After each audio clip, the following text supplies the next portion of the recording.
9 മുതൽ പ്രഖ്യാപിക്കപ്പെടേണ്ടതാണ്. പക്ഷേ ആ കോവിഡും കാര്യങ്ങളും എല്ലാം വന്ന് വീണ്ടും ജനനിബിഡത പല പ്രദേശങ്ങളിലും ഉത്സവങ്ങൾ വരുന്നു. ഇത് മാറ്റാൻ വേണ്ടിയുള്ള അല്ലെങ്കിൽ ഒന്ന് പുനഃക്രമീകരിക്കാനുള്ള നീക്കം നടത്തിക്കൊണ്ടിരിക്കുമ്പോഴാണ് കണ്ണൂർ കൊണ്ടുവച്ച് പൊട്ടിച്ചു കൊടുക്കുന്നത്.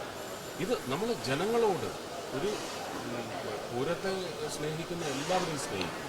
പക്ഷേ അപകടങ്ങൾ നിയന്ത്രിക്കുന്നതിന് ഉത്തരവാദപ്പെട്ട ബോഡീസ്, അത് ഉദ്യോഗസ്ഥരായാലും ശരി തന്നെ, അവർക്ക് നിയമത്തിൻ്റെ രൂപത്തിൽ നിർദ്ദേശം നൽകുന്ന സർക്കാരായാലും ശരി തന്നെ ചെയ്യേണ്ട കാര്യങ്ങൾ ചെയ്തില്ലെങ്കിൽ ഈ ജനങ്ങൾ ആരോടാണ് ചോദിക്കുക? കോടതികൾ ആരോടാണ് ചോദിക്കുക? ഇങ്ങനൊരു കാര്യമുണ്ട്. നമുക്ക് വേലയ്ക്ക് പെർമിഷൻ എടുക്കുന്നതിന് ഞാനും കൂടെ അവരുടെ കൂടെ നിന്നിട്ടാണ്. അവരൊന്നും അത് പറയത്തില്ല, കാരണം രാഷ്ട്രീയ വളർച്ചയായിരിക്കും.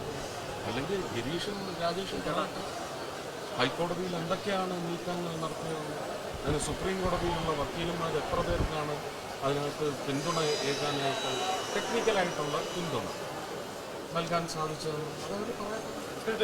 ചില രാഷ്ട്രീയ സൗകര്യങ്ങൾക്ക് വേണ്ടി പലതും മറച്ചു പിടിക്കരുത്. നല്ല കാര്യങ്ങൾ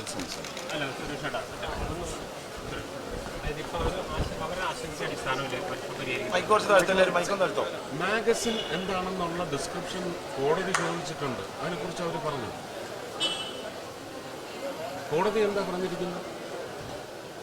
കോടതിയുടെ ഒരു സ്ക്രിപ്റ്റ് നിങ്ങളെടുത്ത് അവരെടുത്ത് നിന്ന് തരാൻ പറ. ഇതെന്താ അവർ കാണിക്കാതെ?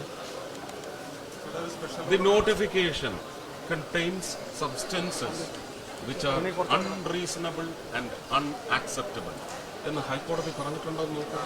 ഹൈക്കോടതിക്ക് ബുദ്ധിയുണ്ട്. ആ ബുദ്ധിപരമായി പറഞ്ഞ കാര്യങ്ങൾ പ്രചരിപ്പിക്കാൻ ശ്രമിക്കും. അതാണ് നമുക്കിത് സുഗമമായി നടത്താൻ വേണ്ടിയാണ് നിൽക്കുന്നത് സർ. അത് നമ്മളല്ല, നാട്ടുകാരും ഒക്കെ ഉണ്ട്, അവർ നടത്തിക്കോളും. താങ്ക്സ്.